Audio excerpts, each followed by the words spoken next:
우리 사도신경으로 우리 신앙을 하나님께 고백드리도록 하겠습니다.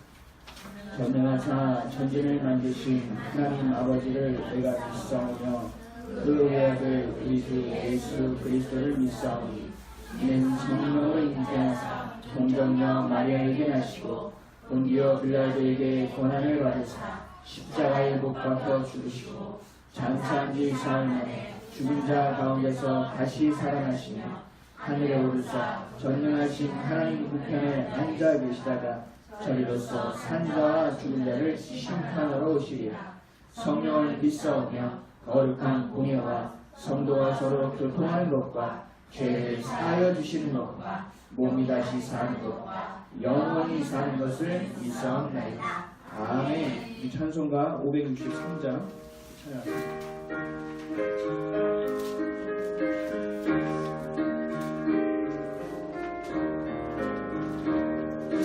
예수 사랑하시는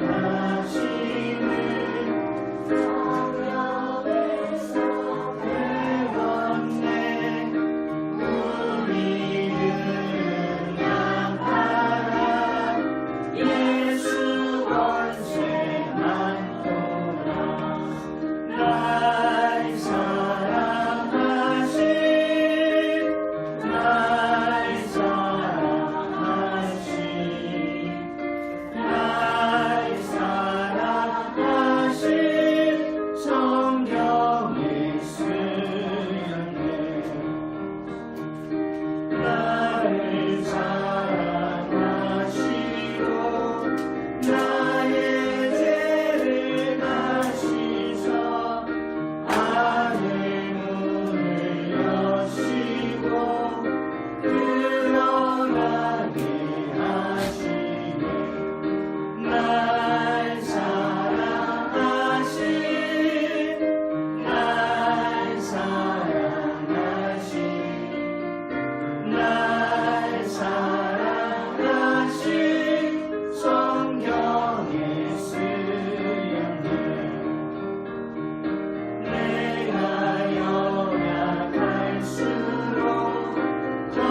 세상 사는 동안에 나와 함께 하시고 세상 떠나가는 날 천국 가게 하소서. 날 사랑하신 날 사랑하신 날 사랑하신 성경에 쓰였네. 아멘. 우리의 대표에서 안상현 집사님께서 기도해 주시겠습니다.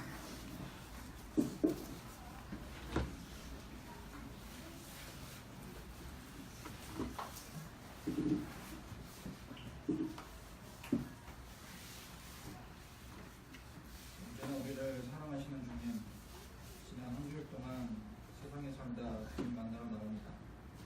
우리가 이렇게 주의를 지킬 수 있게 해주시면 정말 감사드립니다. 봄이 오면 올 땅에 변화가 일어나듯 우리의 신앙도 새롭게 되기를 원합니다. 우리가 매일매일 기도한다 하면서도 또 쓰러지는 인간들에게 나의 기준으로 판단하지 않으며 주님 말씀대로 숨쉬지 않고 기도하며 회개하도록 도와주옵소서. 오늘은 어버이 어린이 주일입니다. 주님이 세우신 귀한 가정마다 어린 생명들이 태어나고 건강하게 자라게 하시니 감사합니다. 특별히 어린아이들을 사랑하시는 주님을 본받아 어린아이와 같은 마음으로 예배드리고자 하니 저희들의 찬양과 은혜를 받아주시옵소서. 예수님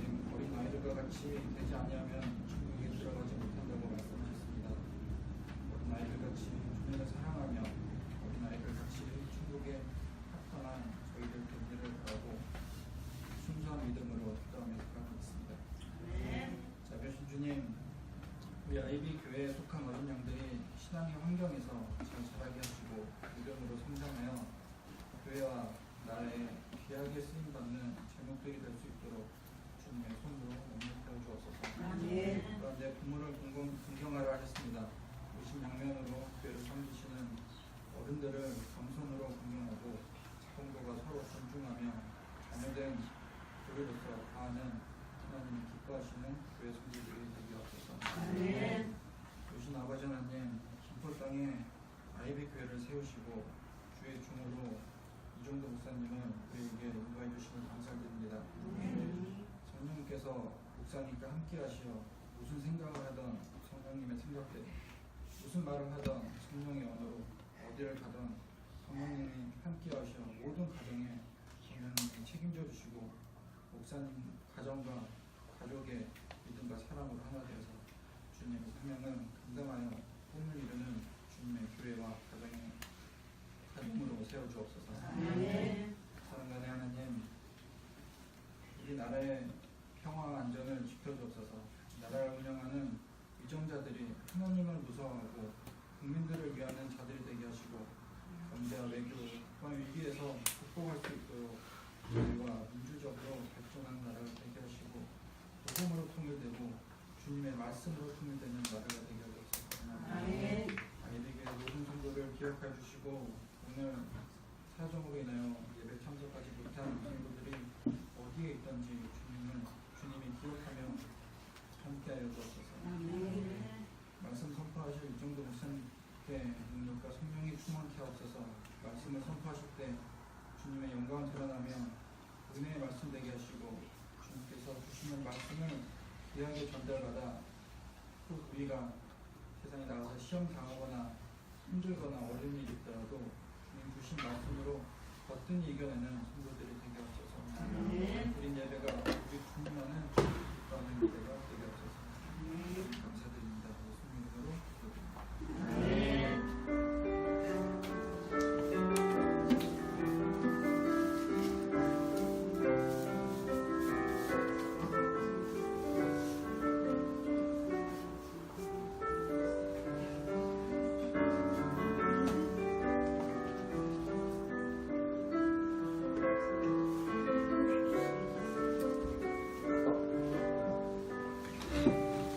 오늘 함께 은혜 받으신 하나님 말씀은 에베소서 5장 22절에서 6장 4절까지의 말씀입니다.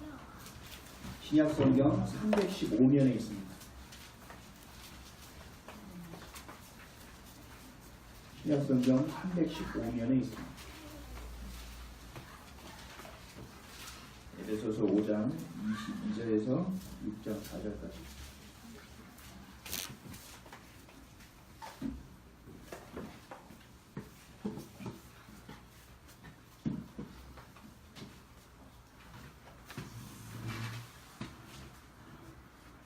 에베소서 5장 22절에서 6장 4절입니다.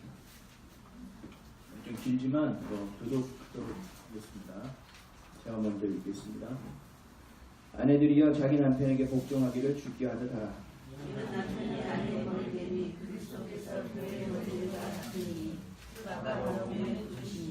그러므로 교회가 그리스도에게 하듯 아내들도 범사에 자기 남편에게 복종할지니라. 남편과 아내 사랑하기를 그리스도께서 교회를 사랑하시고 그 교회를 위하여 자신을 주신 같이 하라.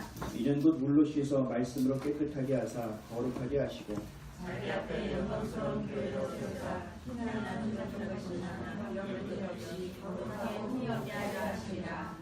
이와 같이 남편들도 자기 아내 사랑하기를 자기 자신과 같이 할지니 자기 아내를 사랑하는 자는 자기를 사랑하는 것이라.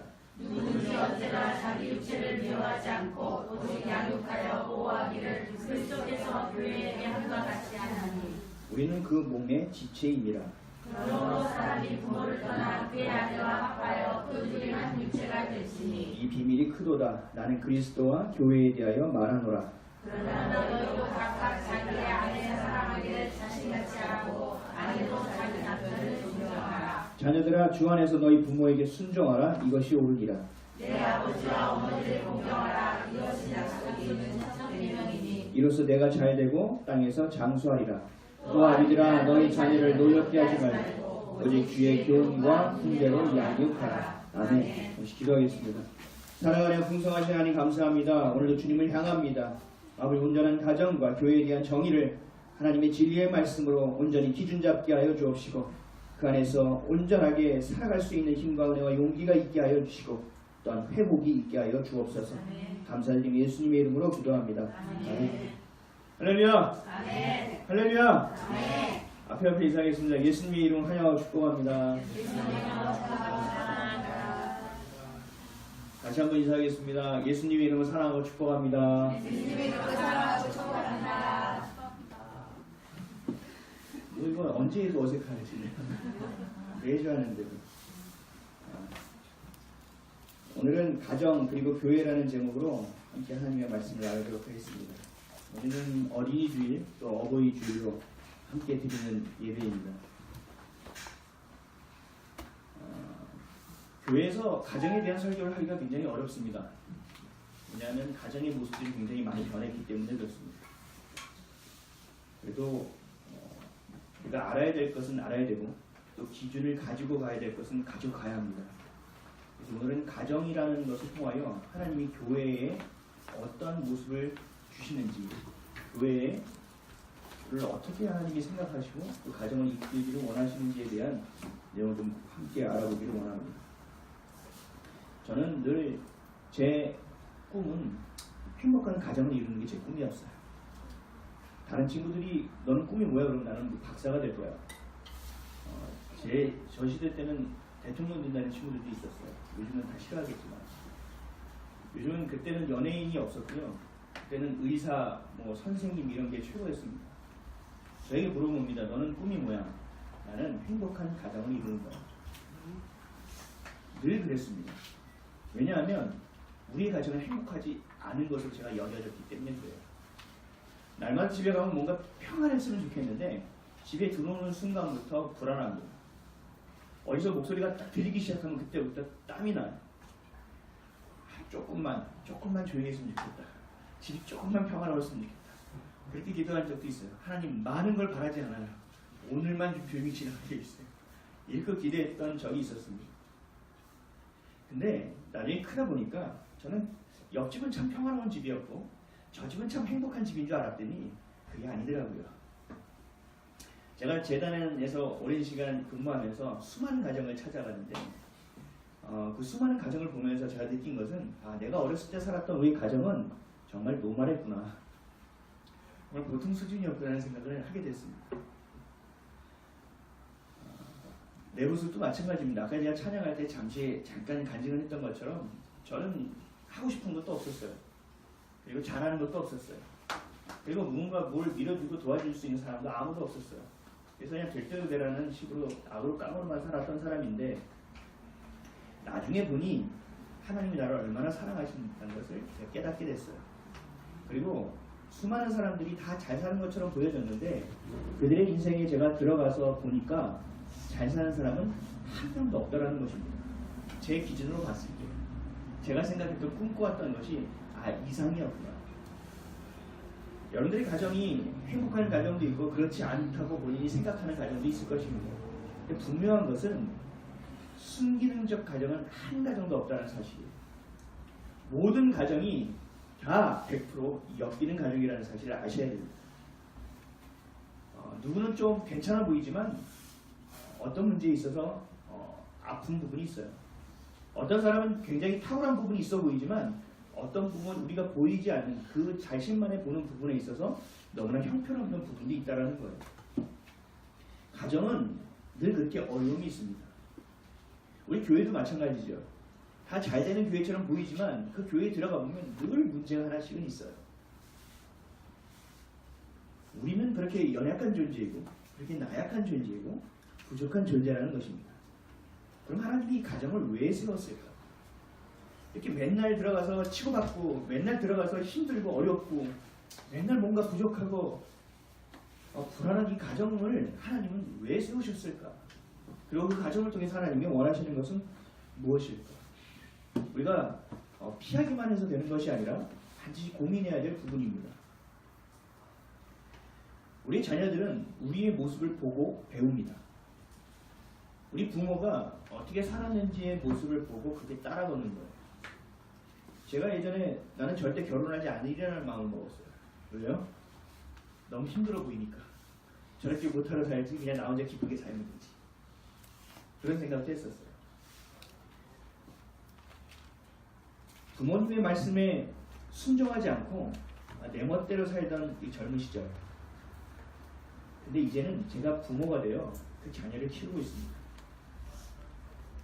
지금 옆에 앉아있는 여러분들 어린이들, 우리 청소년들, 우리 엄마 아빠에 대한 원망과 불명이 굉장히 많죠.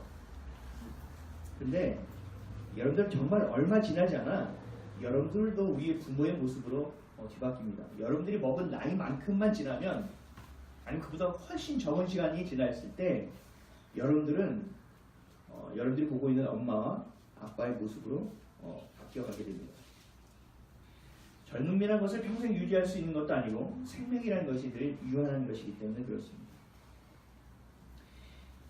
가족은 그냥 가족으로 머무는 것이 아니라 또 다른 가족을 낳아요. 그 가족은 또 다른 가족을 낳아요. 여기 앉아있는 청소년 여러분들과 어린이들은 부모가 되어질 것이고, 여기 있는 부모들은 할아버지 할머니가 되어질 것이에요. 가정은 가정에서 가정으로 흘러간다는 거죠. 뭐냐면 가정의 모습을 어떻게 세워나가느냐가 우리의 아이들의 교육과 우리의 삶에 지대한 영향을 끼친다는 것을 제가 얘기하고 싶습니다. 내가 어떻게 살았는지 이 모습도 반성해야 되고 회개해야 되고 또 회복돼야 될 부분이 굉장히 많이 있지만, 더 중요한 것은 어떤 기준 안에서 회복돼야 되고 어떤 기준 안에서 세워져야 되는가를 우리가 알아야 된다는 거예요. 성경적인 가정이 무엇인지, 또 하나님이 왜 가정을 세웠고 어떻게 세워가기를 원하신지를 오늘 우리가 좀 살펴봐야 된다는 것입니다. 그래서 오늘 말씀을 드릴 때 너무 마음 아파하지 마시고, 너무 힘들어하지 마시고, 너무 어려워하지 마시고, 우리의 자녀가 어떻게 결혼 생활을 해야 될지에 대한 그 진리와 기준을 어떻게 이야기하고 설명할 수 있을까? 그리고 나는 지금껏 살아왔던 부분에 대해서 어떻게 반성하고 회개할 것인가? 그렇다면 지금부터 어떻게 살아갈 것인가에 대한 회개와 또 다시 돌이킴이 반드시 있어야 할 것입니다. 부모라는 것은 참 신비롭습니다. 그렇죠? 피 한 방울 섞이지 않았어요. 그래서 살아온 환경이 너무나 달라요. 그리고 너무나 좋아서 끌려서 결혼했는데 막상 뚜껑을 열어보면 완전히 반대. 성향이 반대라는 거죠. 그런데도 불구하고 어떠한 문제가 있을 때 하나로 똘똘 뭉쳐질 때가 많이 있습니다. 그리고 친밀함을 유지합니다. 그리고 평생의 반려자라는 이야기도 합니다. 부모와 자녀와의 관계도 너무 신기해요. 너무 신비로워요. 부모에게 모든 것을 내어주는 자녀는 없어요. 그렇죠? 여러분 기대하십니까? 꿈 깨십시오. 그런 자녀는 없습니다. 그러나 자녀에게 모든 것을 내어주지 않을 부모는 없습니다. 부모는 자녀에게 모든 것을 내어준다는 거죠. 참 신비로운 부분입니다. 하나님은 우리에게 두 가지의 공동체를 만들어 주셨어요. 첫 번째는요, 가정이에요. 가정은 하나님의 최초로 만드신 공동체입니다. 둘째로는 교회예요. 교회는 성령님이 이 땅에 임재하시고 오심을 통하여 만들어진 공동체예요. 또 다른 가정이에요. 영적인 가족이라는 거죠. 결국 하나님은 두 가지를 만드셨는데, 가정과 교회를 만드셨는데, 결국은 뭐냐면 육적인 가족과 영적인 가족을 세워주신 거라는 거예요. 결국 하나님은 가정을 세워서 이 가정이 사회와 나라를 이루어가고 하나님이 행하신 일이 충분하다라고 말씀하고 있는 것입니다. 아담은 홀로 살았어요. 그러다가 하나님이 여자인 하와를 주셨어요. 그렇죠? 그랬을 때 아담이 이렇게 고백했어요. 남성분들 잘 들으십시오. 이는 내 뼈 중에 뼈요, 살 중에 살이로다. 그렇게 고백하시는 거예요. 이렇게 하시는 수도 있어요. 이는 내 뼈 중에 뼈다. 이렇게 고백하시는 분들이 있을 수도 있어요. 근데 잘 안 된다는 거죠. 근데 이 안에 굉장히 중요한 얘기가 있어요. 이 뼈라는 것이 되게 소중한 거예요. 여러분, 굉장히 아픈 고통을 뭐라고 얘기하죠? 뼈 아픈 고통이라고 얘기해요.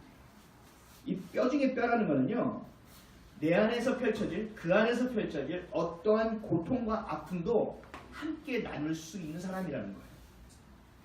살 중에 살이라는 것은 뭐냐면 기쁨과 은혜를 말하는 거예요.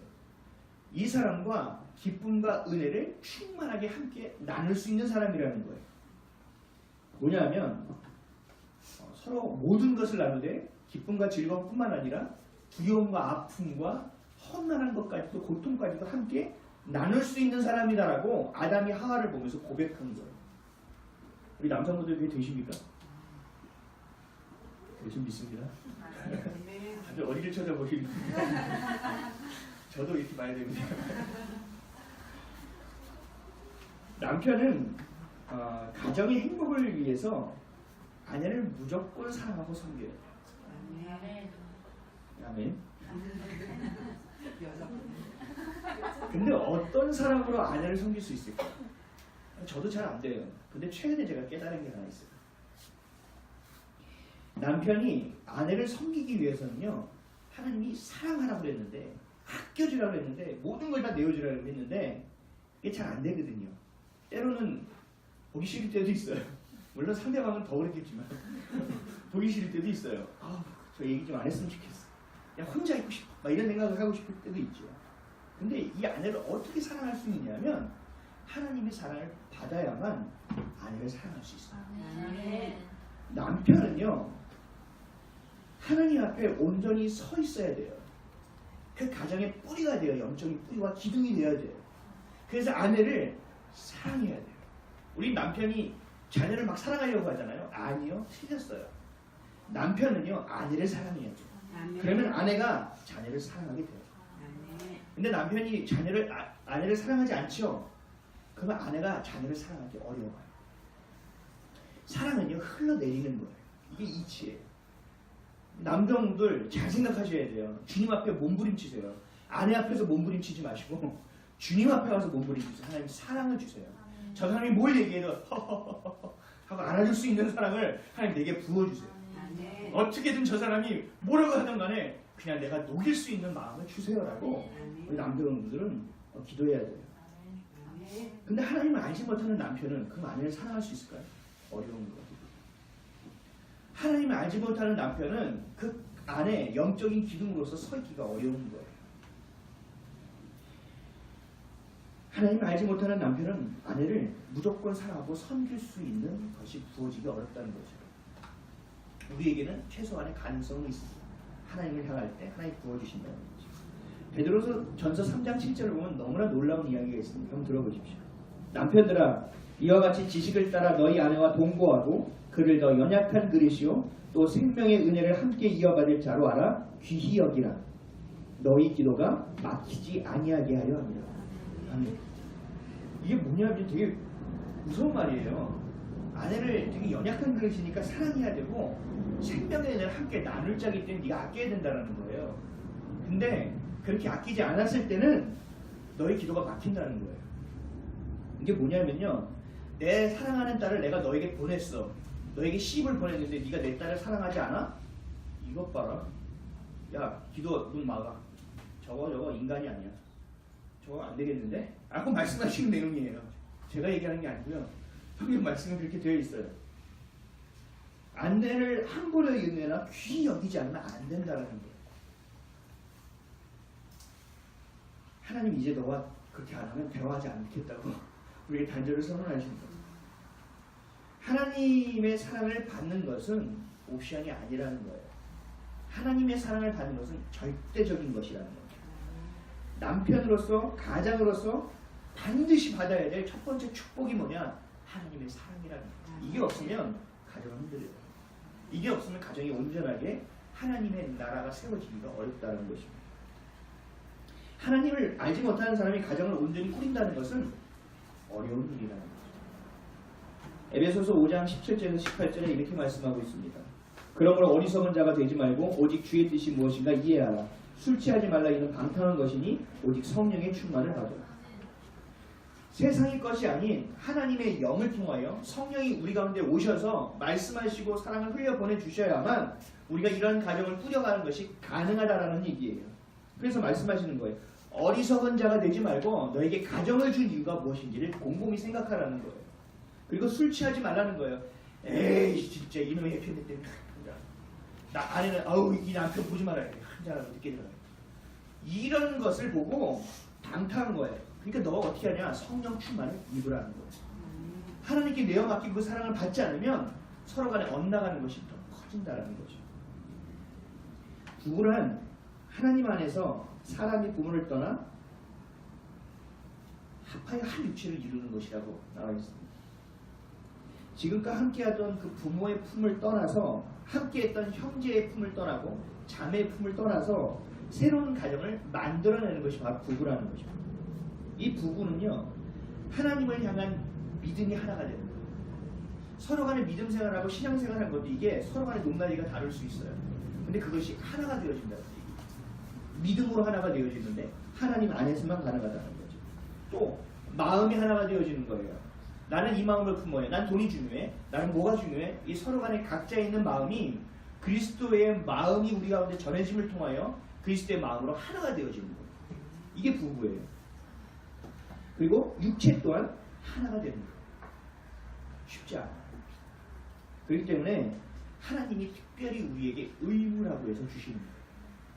고린도전서 7장 3절에서 4절에 남편은 그 아내에 대한 의무를 다하고 아내도 그 남편에게 그렇게 할지라. 아내는 자기 몸을 주장하지 못하고 오직 그 남편이 하며 남편도 그와 같이 자기 몸을 주장하지 못하고 오직 그 아내가 하나니. 가정이 될수록 서로가 서로를 격려하고 의지할 수 있도록 서로가 사랑할 수 있도록 서로가 영혼 육이 하나가 될 수 있는 방법까지도 우리에게 아주 분명하고 구체적으로 말씀해주고 있다는 것입니다. 따라서 부부는 피차간에 복종하는 거예요. 에베소서 5장 21절에서 23절 오늘 펴보고 계시죠? 한번 같이 읽겠습니다. 에베소서 5장 21절에서 23절입니다. 시작. 그리스도를 경외함으로 피차 복종하라. 아내들이여 자기 남편에게 복종하기를 주께 하듯하라. 이는 남편이 아내의 머리 되니 그리스도께서 교회의 머리 됨과 같으니 그가 바로 몸의 구주이십니다. 아멘. 지금 남편과 아내에 대한 이야기만 하고 있는 게 아니라는 거예요. 남편과 아내의 모습, 그 가정의 모습을 통해 우리에게 하나님이 말씀해주고 싶으신 것이 있어요. 남편과 아내의 이야기가 우리가 육적인 하나가 되고 육적인 가정이 되고 이 땅을 살아가는 혼적인 내용에 대했다면 이 교회라는 것은 영적으로 우리를 하나로 묶어줄 수 있는 공동체의 가정이라는 것을 이야기하고 있는 거예요.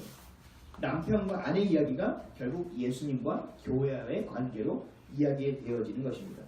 남편이 아내를 사랑하면서 사랑하는 것처럼 우리 그리스도가 우리 교회를 사랑해 주신다는 거예요.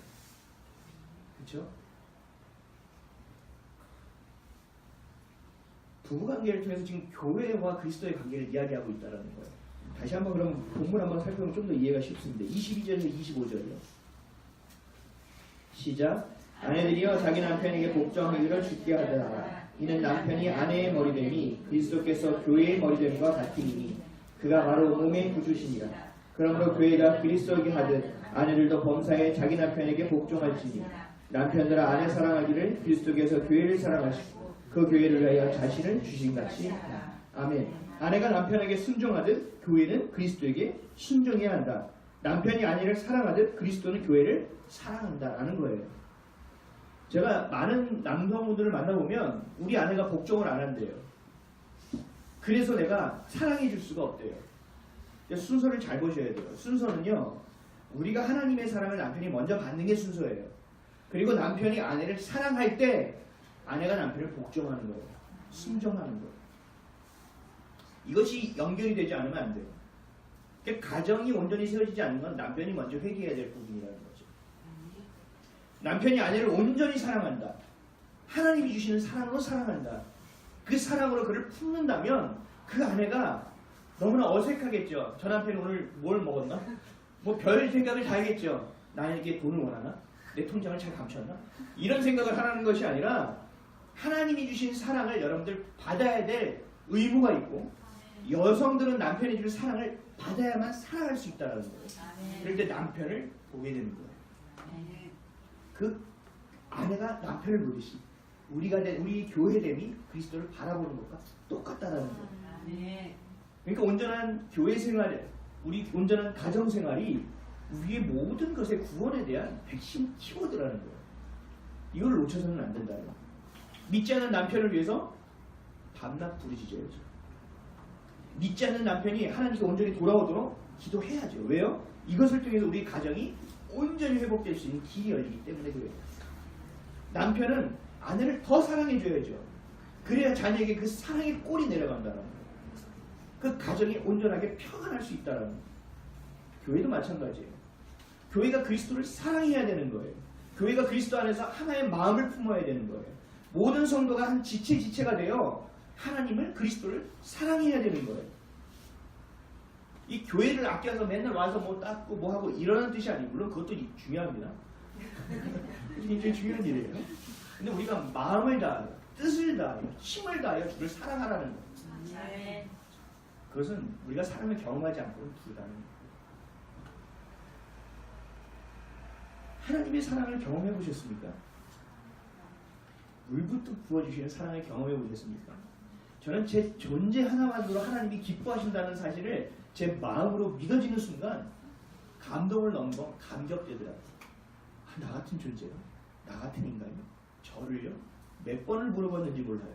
하나님 잘못 보신 거 아니에요? 저라고요. 저 같은 게요. 여러분들 자녀가 정말 별 희한한 짓을 해도 어떻게 됩니까? 저가 나가서 나가서 좀 깨지고 좀 이런 생각 하십니까? 아니요. 제 마음이 어떻게, 저 어떻게 알아줄까? 저 어떻게 품어줄까? 생각하지 않습니까? 그게 주님의 마음이라는 거예요. 부부관계를 통해서 우리의 영원한 신랑 되시는 예수 그리스도, 그리고 신부되는 우리의 모습을 대비해서 보여주시는 거예요. 오늘 보면 28절 30절 한번 읽어보겠습니다. 28에서 30절 시작. 이와 같이 남편들도 자기 아내 사랑하기를 자기 자신과 같이 할지 자기 아내를 사랑하는 자는 자기를 사랑하는 것이다. 누구든지 언제나 자기 육체를 미워하지 않고 오직 양육하여 보호하기를 그리스도께서 교회에게 함과 같이 하나니 우리는 그 몸의 지체입니다. 부부가 연합하는 것처럼 우리도 그리스도와 함께 연합되어져야 된다는 거예요. 근데 성경을 보면 부부간의 연합 굉장히 밀접하고 그런 관계인데도 불구하고 이 교회는 더 밀접한 관계라고 얘기하고 있어요. 부부는 서로 간의 객체가 모여서 하나가 되어지지만 교회는 이미 하나가 되어진 상태예요. 서로가 지체가 되어지는 거예요. 눈, 코, 입이 따로 떨어져 살아가 있는 것이 아니라 이미 하나이잖아요. 팔, 다리, 허리가 다른 게 있다가 합쳐지는 것이 아니라 이미 하나잖아요. 부부라는 것은 떨어져 있던 것이 하나가 되어지는 과정이 있지만 지체라는 것은 이미 하나로 시작된다는 거예요. 교회가 더 유기적이고 교회가 더 연합적이고 교회가 더 밀접한 관계가 되어져 있다는 거예요. 이미 하나라는 거예요. 하나님이 주신 은사와 재능으로 서로 섬기고 나누고 품을 수 있는 환경은 이미 조성되어 있다는 거예요. 이게 바로 교회됨의 비밀이고 부부됨의 비밀이라고 말씀하는 것입니다. 31절에서 33절 다 같이 읽겠습니다. 시작. 그러므로 사람이 부모를 떠나 그의 아내와 합하여 그 둘이 한 육체가 될지니 이 비밀이 크도다. 나는 그리스도와 교회에 대하여 말하노라. 그러나 너희도 각각 자기 아내 사랑하기를 자신같이 하고 아내도 자기 남편을 존경하라. 아멘. 여러분 하나님의 사랑을 받아야 됩니다. 그리고 이 연합이라는 단어가 우리 안에 늘 있어야 될 것입니다. 그런 사랑 없는 연합은 불가능합니다. 종교 통합을 이야기하죠. 종교 통합은 불가능한 일입니다. 절대 돼서는 안 되는 일입니다. 왠지 아십니까? 사랑을 근간으로 하지 않기 때문에 그렇습니다. 하나님의 사랑으로 인하지 않는 그 연합은 변질되게 되어 있습니다. 인간은 어딜 가든 꼭 악한 것들이 하나씩 껴있어요. 그래서 그 악한 것이 없어지면 그 안에서 또 그 차순위 악한 것이 세워져요. 이게 우리 인간의 사람의 법칙이에요. 이 땅이 워낙 척박하고 어쩔 수 없어요. 사망의 권세를 잡는 곳이기 때문에. 우리가 서로 지체된다는 것은 사랑으로 하나가 된다는 하나님의 명령하심이에요. 사랑 외에는 답이 없는 거예요. 모든 관계가 회복되기 위해서는 뭐가 필요한지 아세요? 하나님의 사랑이에요. 정말로 세상으로 볼 때 우리 어린 자녀들, 여러분들 자녀들, 당신들 반에, 친구들 반에 재수없는 친구들 하나씩 있죠? 그렇죠? 그 재수없는 친구들 보면 어떻게 해요? 밥맛이 떨어지면 안 돼요. 하나님의 사랑을 받으면 어떻게 되는지 아세요? 그 재수없는 친구 어떻게 보여지는지 아세요? 불쌍하게 보여져요. 쟤는 왜 저럴까 도대체. 쟤는 어떻게 해주면 좀 제대로 인간이 되어 돌아올까 라는 생각을 하게 된다는 거예요. 사랑을 받아야 되는 거예요. 그 사랑이 비밀이라는 것입니다. 부관에서 끝나지 않습니다. 이 자녀됨의 관계까지 확장됩니다. 오늘 보면 6장 1절에서 3절까지 말씀 읽겠습니다. 자, 자녀들도 다 같이 읽어주세요. 6장 1절에서 3절 시작.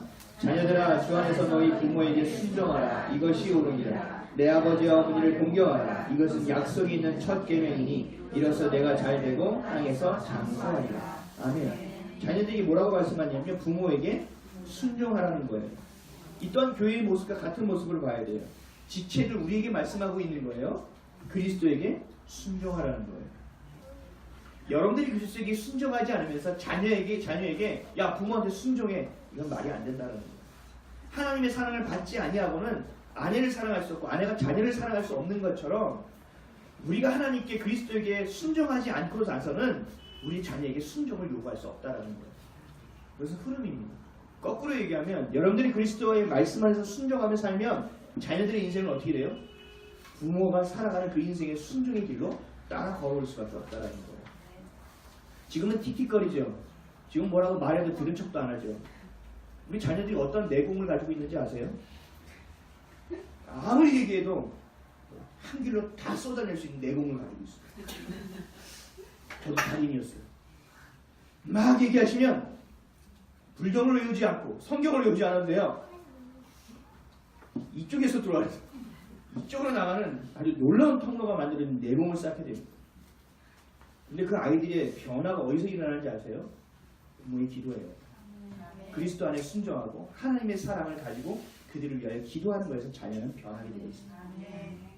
여러분 1000마디 억마디 해봐요. 안 변해요. 내 성질만 늘어지죠. 그렇죠? 여러분들 자녀 보면 여기 안에서 뭐가 올라오죠?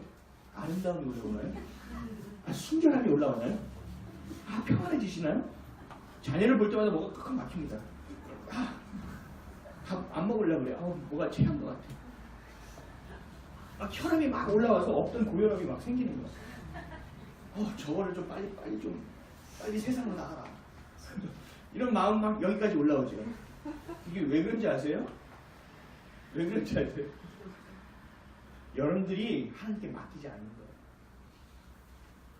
자녀는요, 여러분들이 하나님과의 관계가 해결되면 자녀와 여러분들의 관계는 해결되게 돼 있어요. 저도 잘 안 돼요. 넘어졌다 일어났다 넘어졌다 일어났다 맨날 반복이에요. 그럼에도 불구하고 주님이 그 넘어졌다 일어나는 것 가운데 영적인 근육을 붙여줄 줄 믿습니다. 그래서 우리가 그리스도 안에서 순종해야 되고 그 사랑을 경험하게 되어야 합니다. 이것이 약속이 있는 첫 계명인데요. 10계명 기억하시죠? 1에서 4계명까지는 하나님과 우리와의 관계예요. 5에서 10은요 우리 안에서의 관계예요. 그 첫 계명이 뭐냐? 바로 부모에게 순종하라는 거예요. 부모를 공경하라는 내용이에요. 교회를 존중하라는 것입니다.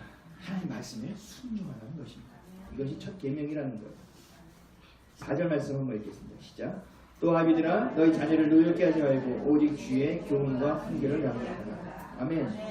부부관계, 그리스도와 교회와의 관계를 통해서 우리에게 주어지는 것은 바로 자녀예요. 부부가 결혼하면 자녀가 주어지게 되어 있어요. 그렇죠? 생명은 주님께 있는 것이니까.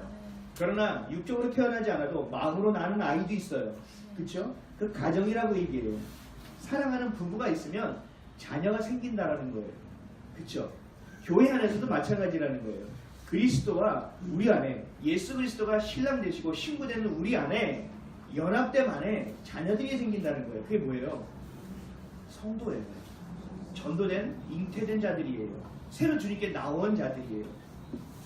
그들을 보고 어떻게 하냐면요, 노엽게 하지 말고 주의 교훈과 훈계로 양육하라는 거예요. 잘 들으셔야 돼요. 부부관계 안에서 서로 간에 오늘 그래 끝장 토론을 해보자. 네가 만나 내가 만나. 이게 아니라니까요. 그 관계가 뭐냐면 하나님과 그 가장 안에서 믿음의 영적 기둥 안에 그 자와의 관계가 온전하게 회복되어야 그 다음에 관계가 열려지는 거예요. 수문을 A를 열어야 B까지 흘러가는 거라고요. B부터 연다고 아무 의미가 없는 거예요. 그러니까 이게 우리가 잘 구별을 해내야 되는 겁니다. 부부 간의 관계는 그런 거죠. 하나님의 관계가 먼저 우선되어져요. 자녀의 관계도 마찬가지예요. 하나님과의 관계가 우선되어져야 돼요. 그게 바로 우선순위예요. 하나님의 소유가 우리에게 있는 것이 아니라 그리스도에게 있기 때문입니다. 우리 자녀에 대한 소유권. 하나님은 우리에게 양육시키도록 내어준 자가 자녀예요. 그렇죠?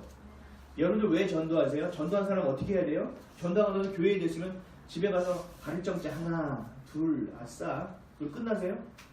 아니요. 기도해 주죠. 양육한다라는 거예요. 훈계해 준다라는 거예요. 어떻게 해요? 노엽지 않게. 와서 이것도 안 되고 저것도 안 되고 회사는 안 되고 뭐도 안 되고 다음날 왔는데 술 냄새 풍기고 왔으니까 안 되고 뭐가 안 되고 자꾸 그렇게 해서 그 사람을 노엽게 하는 것이 아니라 사랑으로 끌어내라는 거예요. 우리 자녀들도 마찬가지예요. 자녀들을 노엽게 하지 말라는 것. 오직 주의 교훈과 훈계로 하는 것. 내 감정과 내 기준과 내 경험과 가치로 자녀를 양육하는 것이 아니라 어떻게 하라고요? 하나님 주신 사랑으로 양육하라는 거예요. 품어주라는 거예요. 유대인들이 어떻게 교육시키는지 아세요? 유대인들 저는 꼭 가보고 싶은 게 유대인들 그 히브리 대학의 도서관을 꼭 가보고 싶어요. 그 도서관은요, 우리나라는 도서관 같은 데 가면 뭐라고 적어 있죠? 정수. 누구 이름이에요 도대체? 정수. 조용히 하라는 거죠. 아무 얘기도 하지 말라는 거죠. 근데 저기 히브리 대학은 뭐라고 다녔는지 아세요? 안 가봤으니까 모르지. 저도 안 가봤어요. 하루부터 이게 뭐냐면 토론하라. 얘기하라. 도서관 시끄러워. 2명, 3명 이상이 모여서 계속 토론을 해요. 도서관은 토론하는 장소예요. 그리고 유대인들은요, 아이들이 13세인가요? 12세 잘 기억이 안 나는데, 될 때까지 가정에서 뭐 하는지 아세요? 토론을 해요. 너 이거 해. 싫어요. 우리는 어떻게 해요? 예이씨. 뭐라고 했어? 오늘 저녁 굶어. 뭐 이렇게 얘기하죠. 저희 집안의 레퍼토리인데. 이렇게 얘기하잖아요. 그쵸? 너 용돈 없어. 뭐 이렇게 얘기하죠. 근데 유대인들은 그렇게 안 해요. 앉아봐. 저녁을 먹을 때 가족이 다 모입니다. 그래서 저녁을 먹는 시간은 토론하는 시간. 밥 먹으면서 아빠가 회사에서 이런 일이 있었는데 너 어떻게 생각하니? 아빠 그 부장님이 말이 맞는 것 같은데요? 그래? 왜? 왜 그렇게 생각해? 계속 얘기합니다. 우리나라는 버릇없는 것이 되어지지만 거긴 그렇지 않아. 그리고 아이가 7살인가요? 몇 살이 될 때까지는요, 아빠나 엄마가 아이가 잘 때의 그 순간까지 미국 같은 데 불 끄고 그냥 가죠. 그러면서 독립심을 길러주잖아요. 저희도 그렇게 해봤는데 실패했거든요. 그게 안 되는데 이들은 어떻게 하느냐, 책을 계속 읽어줘. 잠들 때까지. 너무 신기하죠. 이게 부모의 교육이 뭐냐면 생각하는 거예요. 근데 이 생각이 어디에 있느냐면 쉐마 이스라엘에 있어요. 신명기 6장이에요.